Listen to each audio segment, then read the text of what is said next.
Ito na po siya mga kababayan, mga bunga ng mais. Yan. Pwede na po itong i-harvest. Pero pipiliin po kung ano, sakto sa ano niya, edad. Ito pwede na. Pero yung iba, tulad po nito, maliit pa siya. Ito pwede na po ito. Ito maliit.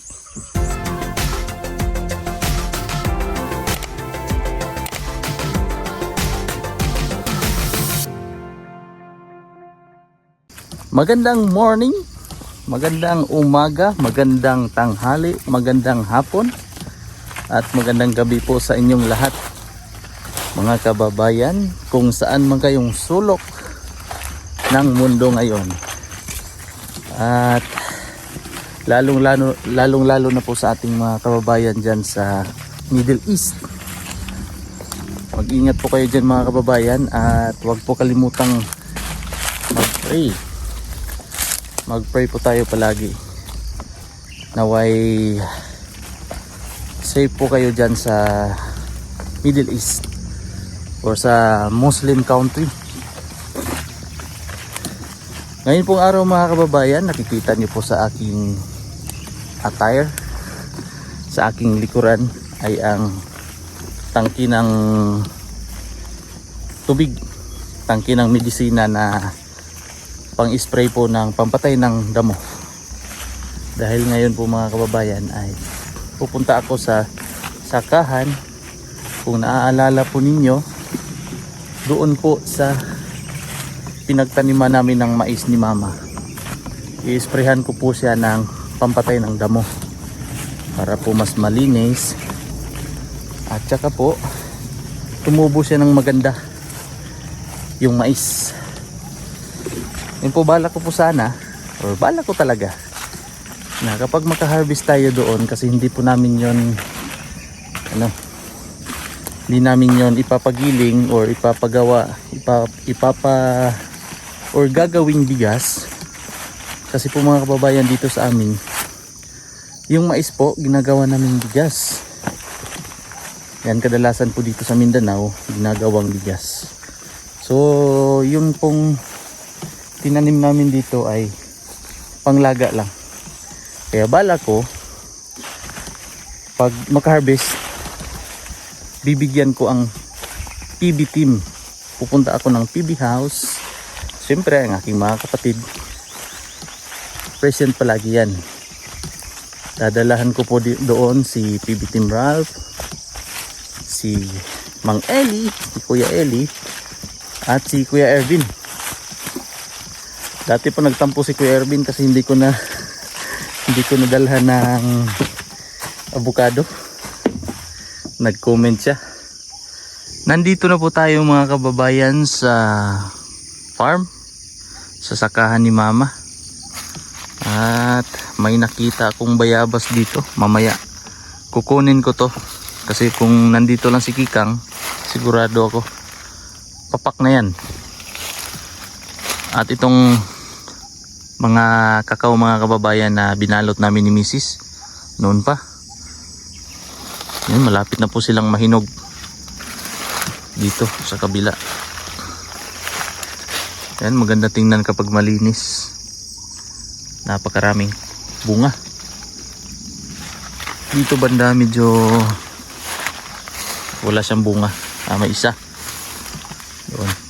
Ito naman grabe ito mamunga nung nakaraan. Ngayon naman bawi. Pati ito. Bumaba po yung presyo ng kakao ngayon mga kababayan. Naging 130 na lang yata. Mula sa 300 na presyo noon. Ngayon naging ano na lang, 130 yata, kung hindi ako nagkakamali. Ngayon ay pupunta ako doon sa maliit na sapa para i-refill. Lalagyan ko ng tubig itong aking tangke na dala-dala para makasimula na tayong mag-spray. Dito lang po tayo kukuha ng tubig na gagamitin na pang i-spray natin Ingat lang tayo kasi uso po ngayon ang king cobra, ang banakon. Silip-silip muna tayo, mahirap na. So tara, let's go. Kuha lang tayo dito ng tubig, saktong sakto lang dito sa ating tangke. Yan, medyo may mga dumi-dumi konti, tanggalin. Ganito lang po kami dito mga kababayan, maglinis ng aming mga sakahan.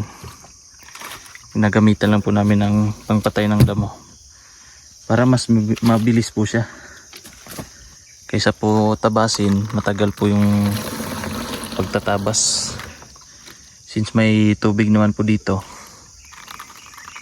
kaya mas madali.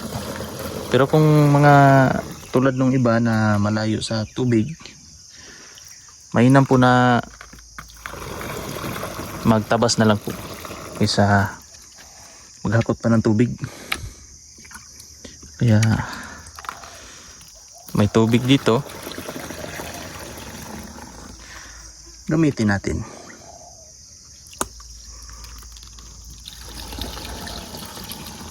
May nakita po akong figs dito mga kababayan, yung laging nagbabiral dati sa Facebook.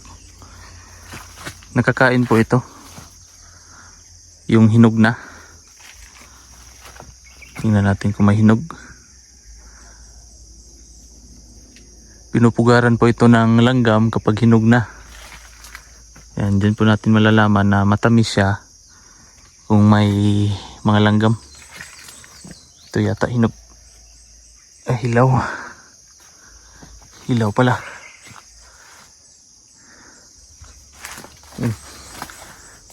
Ngayon ko lang nalaman na nakakain ito kasi sa Facebook. Dati po ginagawa namin itong gulong sa mga laruan namin. Ginagawang gulong. Ito po siya.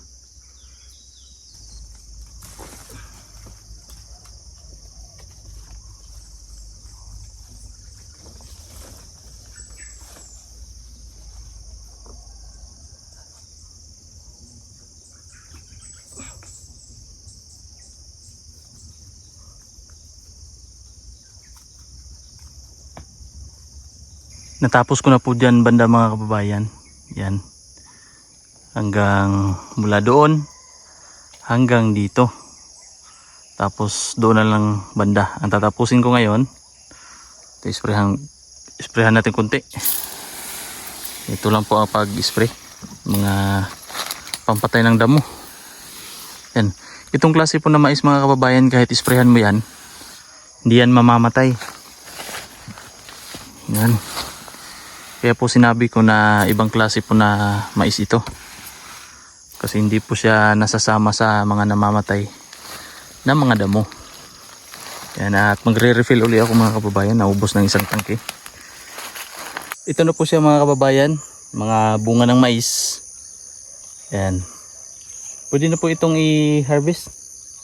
Pero pipiliin po kung sakto sa ano niya, edad. Ito pwede na. Pero yung iba, tulad po nito, maliit pa siya. Ito, pwede na po ito. So maliit. Pero may iba naman po na malalaki na. Tulad po ng mga kumpol dito.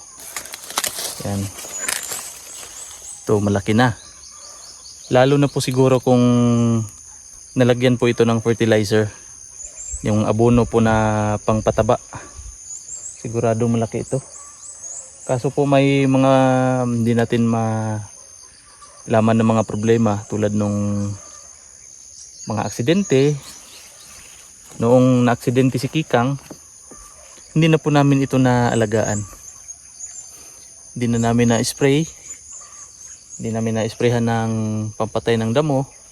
Hindi namin nalagyan ng fertilizer. Kaya ganito ang kanyang itsura, pero okay naman po. Mas maganda nga po, 'di ba, na walang fertilizer. Kasi dati po noong mga sinaunang mga tao, mga kanino-ninunuan natin ay hindi naman sila gumagamit ng fertilizer.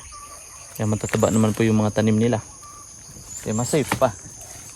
Mas safe pa po, di ba? So, papatuloy ko na lang po ito. Kunti na lang.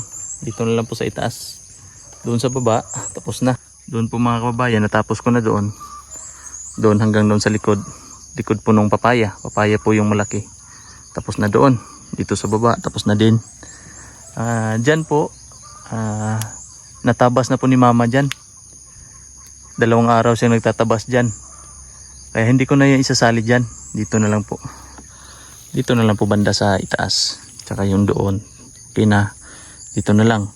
Kung may tira dito sa tangke na fertilizer na pampatay ng damo, doon na lang siguro sa gilid-gilid. Or doon kaya doon ba sa puno ng mga kakao. Pwede doon para palibot ng kakao, malinis siya. Ito po, dadalhin ko po ito sa PB House. Abangan po ninyo ang aking upload. At abang-abang po sa lahat ng PB team na mabibigyan natin ng mais. Si PB Team Ralph, ang PB House, si Kuya Eli, si Mang Eli, at saka si Kuya Arvin. Bibigyan natin yan sila. Yan po. Natapos ko na po dito mga kababayan ang pag-i-spray ng mga damo para mas lumago pa sila, mas lumaki at tataba pa siya ng kunti. Hanggang dito na lang po muna ang ating video mga kababayan, ang ating daily vlog para po sa araw na ito, at maraming salamat po sa inyong panunood at ingat po kayo palagi. God bless po sa inyong lahat.